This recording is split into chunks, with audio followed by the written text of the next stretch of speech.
So আমি class শুরু করছি। সো এট ফার্স্ট আমার যেটা কাজ সেটা হচ্ছে গিয়ে যে আমি যেটা বলবো সে আপনাদের যারা এখানে আছেন তারা হচ্ছে w3school.com এ যাবেন /html w3school.com/html এই সাইটটাতে গিয়ে আপনারা হচ্ছে বেসিক এইচটিএমএল সম্পর্কে একটু ধারণা নেবেন। বেসিক এইচটিএমএল বলতে কি ধারণা নেবেন আমি বলতেছি, এগুলো হচ্ছে কোড। এই কোডগুলো দেখে জাস্ট বুঝতে হবে কোডগুলো কিরকম থাকে। এই যে দুইটা অ্যারো মাঝখানে এইচটিএমএল, এটা একটা কোড। যে দুইটা অ্যারো মাঝখানে হেড, এটা একটা কোড। টাইটেল, এটা একটা কোড। এটা হচ্ছে শুরু, এটা হচ্ছে ওপেনিং ট্যাগ, এটাকে বলা হচ্ছে ক্লোজিং ট্যাগ। ক্লোজিং ট্যাগ কিভাবে বুঝবেন, এই যে এখানে স্ল্যাশ থাকে, ক্লোজিং ট্যাগের আগে হচ্ছে গিয়া স্ল্যাশ থাকে। এটা হচ্ছে হেড ট্যাগ ক্লোজ হইছে, এটা body tag, body tag close হইছে এখানে। এটা হচ্ছে টোটাল এইচটিএমএল ট্যাগটা ক্লোজ হইছে, এটা হচ্ছে এইচটিএমএল এর মধ্যে সবকিছু। এইটুকু জাস্ট কোড বোঝা। কি জন্য কোডটা বুঝবেন, কারণ হচ্ছে অনেক সময় দেখা যায় হচ্ছে গিয়ে আপনাদেরকে যে ল্যান্ডিং পেজটা দেওয়া হবে বা রিডাইরেকশন কোড দেওয়া হবে সেটা হচ্ছে কোড বেস। কোড বেস হইলে অনেক সময় করে কি যে এই অ্যারো গুলা কাইটা দেয়, কিন্তু আসলে এগুলো কাটলে তো কোড নষ্ট হয়ে যায়। তো যে যদি না বোঝে কেউ এই কোডগুলো, তাহলে তো সে এই অ্যারোটা কেটে দিবে, এইটা কেটে দিবে। তো সেক্ষেত্রে দেখা যাবে যে কোড কাজ করবে না। সেই জন্য জাস্ট আপনাদের দেখে বুঝতে হবে, এটা মুখস্থ করার কিছু নেই। বুঝতে হবে যে আপনার এই ট্যাগের মাঝখানে হচ্ছে আপনি যা লেখা লিখতে পারবেন, এই ট্যাগের মাঝখানে যা কিছু চেঞ্জ আনতে পারবেন, কিন্তু এই ট্যাগটাকে চেঞ্জ করতে পারবেন না। আমার কথা কি বোঝা গেছে? ভাই এই কাজটা তো হচ্ছে ওয়েব ডেভেলপমেন্টের কাজের মতন ওয়েব দেখা যায়। ডিজাইন, ওয়েব জি জি ডিজাইন, ভাই ওয়েব বুঝছি, ডেভেলপমেন্ট এটা না, ওয়েব অল্প ডিজাইন। ধারণা আছে এই সম্পর্কে।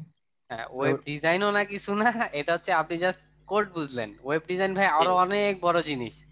এটা তো ঠিক আছে ভাই। ওয়েব বেসিকেরও ডিজাইনের বেসিক হচ্ছে এইগুলো, ওয়েব ডিজাইনের একদম বেসিক, একদম একদম 1%ও না, আপনার 1%ও যে না এটা। ওই সরেয়া সরেয়া যেগুলো। হ্যাঁ, এগুলো সরে তো সরে ইন্টারে আমরা করছি হুম, অনেক।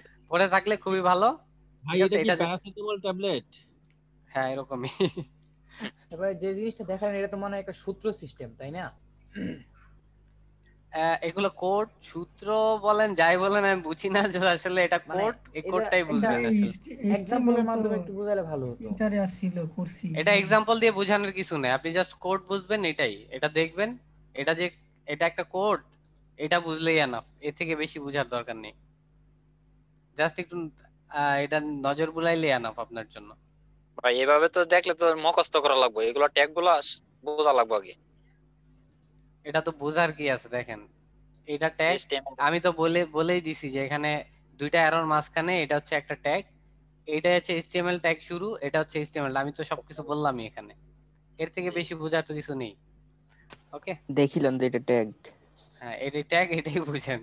ঠিক আছে, এই ট্যাগ কাটা যাবে না কোনো জায়গায়। যদি এরকম ট্যাগ দেখেন, তাহলে যদি এই যে অ্যারো, এই অ্যারোটা কেটে দেন, তাহলে কোডটা নষ্ট হয়ে যাবে। এটাই হচ্ছে বোঝার জিনিস।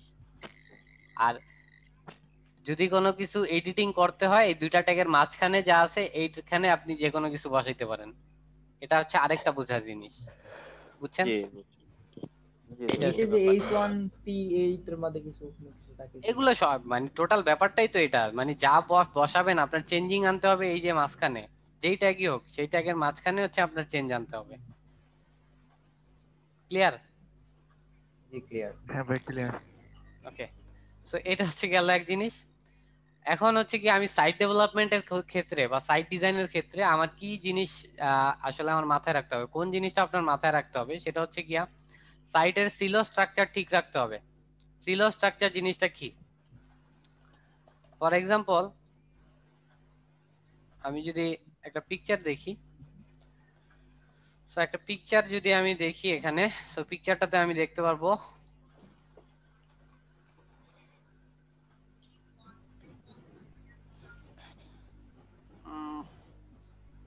একটু সময় দিন, লোড হোক।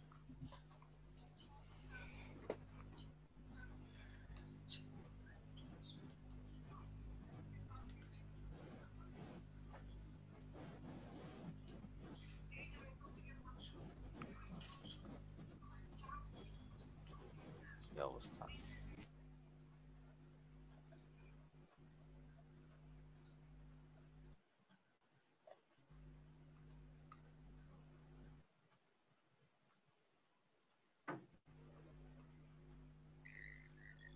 ভাই নেট সব জায়গায় প্রবলেম করতেছে।